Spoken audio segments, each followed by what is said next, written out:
denomination. That's why we got Baptist, Catholic, Presbyterian, Pentecostal, and it's not just, we're not talking about all your camps.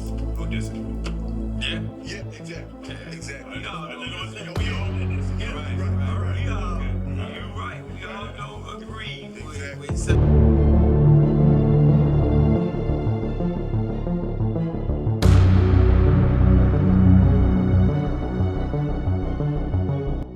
Intellectual capacity of Moors. Every university, whether it be Salamanca, whether it be the University of Coimbra, whether it be a university in France, anywhere in the world, it would have been scholars that sat at the feet of Moors and then went to that part of the world because Europe had no schools. Oh, Europe had no school. Not only that, but they were not literate. They could not read. There were no books. Everything that had any sense of intellectual growth had been burned or destroyed because the Catholic Church was against knowledge.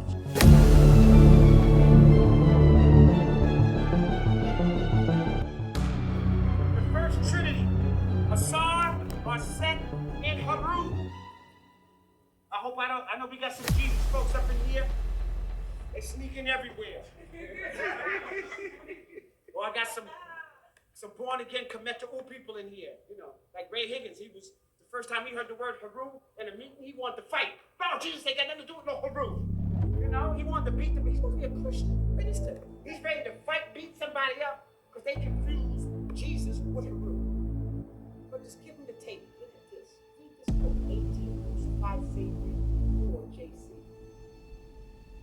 And they all did exactly the same thing to JC prior to him.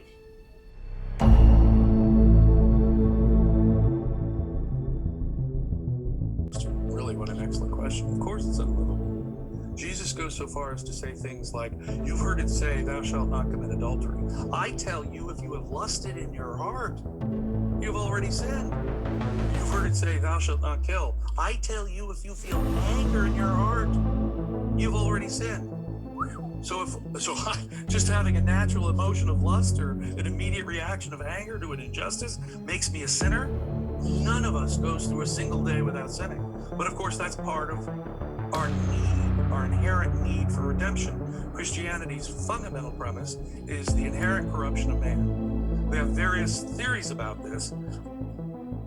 You know, we were born in sin. It was Adam and Eve's sin in the Garden of Eden, and we're all paying for Adam and Eve's sin as a form of original sin.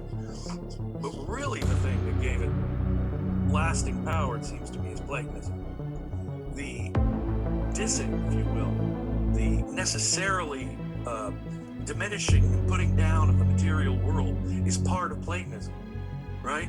If there's this pristine, perfect world of forms out there, this world, this ugly, corrupt, temporary world, you know, where all the plumbing is, you know, that's low, corrupt, dirty, military, earthly stuff.